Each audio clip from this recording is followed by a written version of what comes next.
I'm life, huh? Life bothering you? Yes, oh, I'm life, what are you Annie. doing? I'm life, Annie. The chills that you spill up my back keep me filled with. You gotta get down!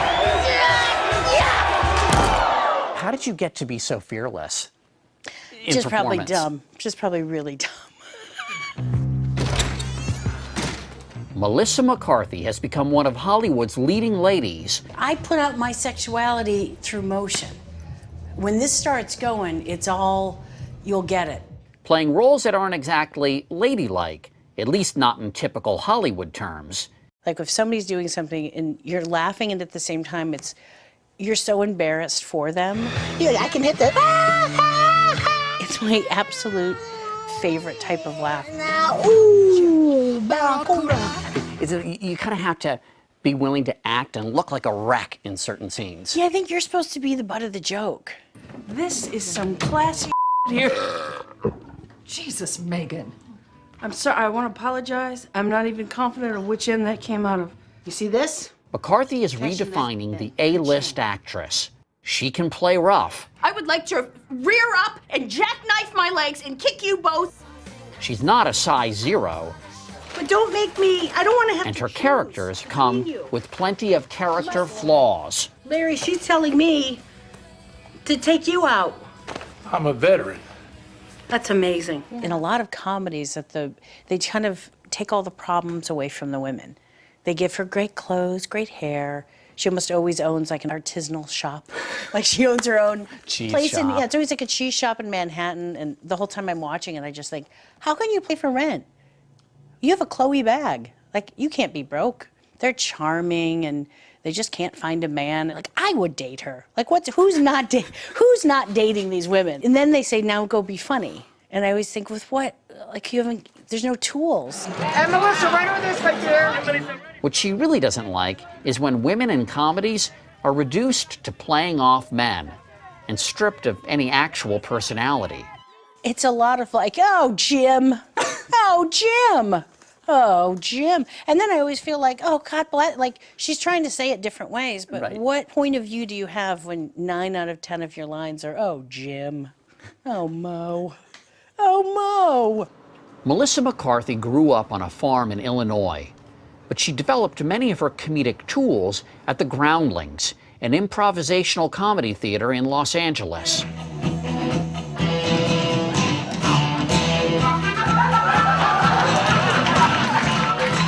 It's there she met comedian Ben Falcone. I spent like a decade here in a really super unflattering way, and somehow we started dating. The theater provided the perfect opportunity for the young couple to get to know each other, warts and all. Seeing each other as all variety of kooky characters, what a great way to see you in every possible light. And it's like whoever can look the worst and the most hideous. Yet realistic. Yet realistic, it kind of really would make everybody laugh. Like if you just came out and looked so horrible, it kind of got everybody's respect. So there was a weird challenge to look your worst. Yeah, who can look the best version of their worst? Yeah. Melissa and Ben got married in 2005. And this is our old coffee table. Oh my gosh, that's our old coffee table. The coffee table that was here when you guys were... No, this is from our old house. Is this actually your coffee table? Yeah. Melissa's first big success almost didn't happen. She was asked to star in the CBS primetime sitcom Mike and Molly, about two people who meet in an Overeaters Anonymous group. Initially, she was reluctant. Mom, do you have to eat that in front of me? Oh, I'm sorry, baby. You want a bite? What do you think I'm doing on this machine here? Making butter? When you first heard about Mike and Molly, were you instantly interested? Were you a little concerned? My first reaction was no thanks. Why? Because I didn't want to do something that was just on a topic of weight. Not for any other reason than I just thought, oh God, it's like, I don't find it interesting. It's not a storyline. It didn't feel like there was anywhere to go with it. And then I read it and I thought, oh, it felt like a romantic comedy. I'm going to be honest with you. I've had some cold medicine and I'm feeling a little loopy. Okay, should you be mixing alcohol with that? Oh, absolutely. The decision paid off with an Emmy. But her breakout role came in Bridesmaids, with fellow Groundlings alums Kristen Wiig and Maya Rudolph. I don't know what to say. You look lost. Megan, are you okay? It pushed her into the top ranks of Hollywood with an Oscar nomination as Best Supporting Actress. Melissa McCarthy in Bridesmaids. Uh-oh. And you might recognize her foil in this scene. You feel that steam heat coming? That's from my undercarriage. Okay. That can go up and higher. Ben has been in her last 3 movies. Now he's directed her in Tammy. Can we do that one more time, Larry? That was good. Which they co-wrote. It's a road movie about a woman with a lot of issues. You are at least 40 seconds fired. So Tammy starts her week by getting fired. By Ben, of course. What? I'm gonna give you this. Tammy, I got it here. it's your middle finger. Nope. Pooh.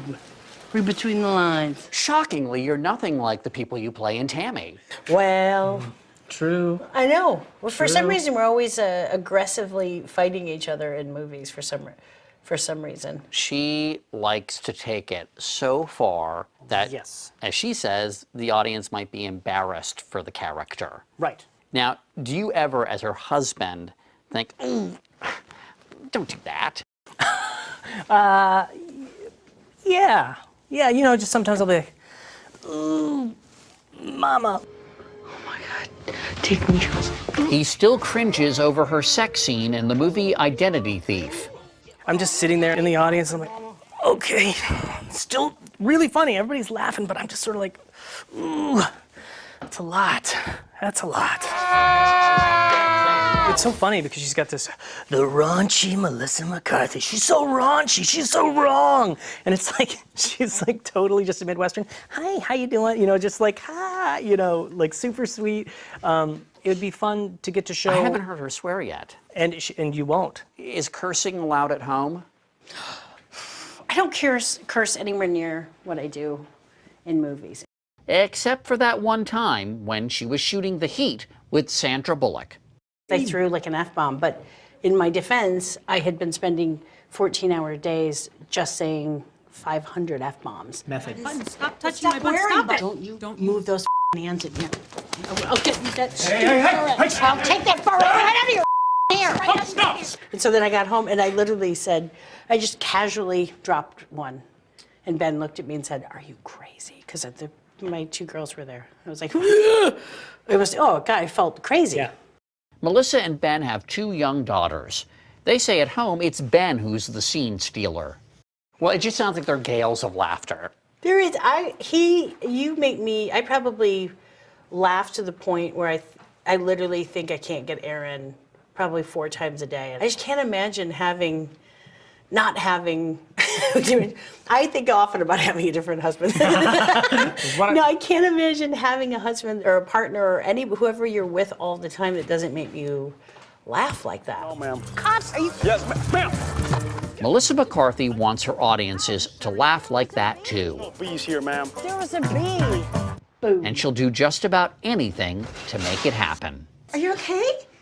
My main thing is, you know, tickets are expensive, and I want someone when they leave a theater or rent a movie to be like, oh my God, I completely lost myself for an hour and a half. I just laughed myself silly, and I'd like to not horribly embarrass myself in the process, but I may have blown that.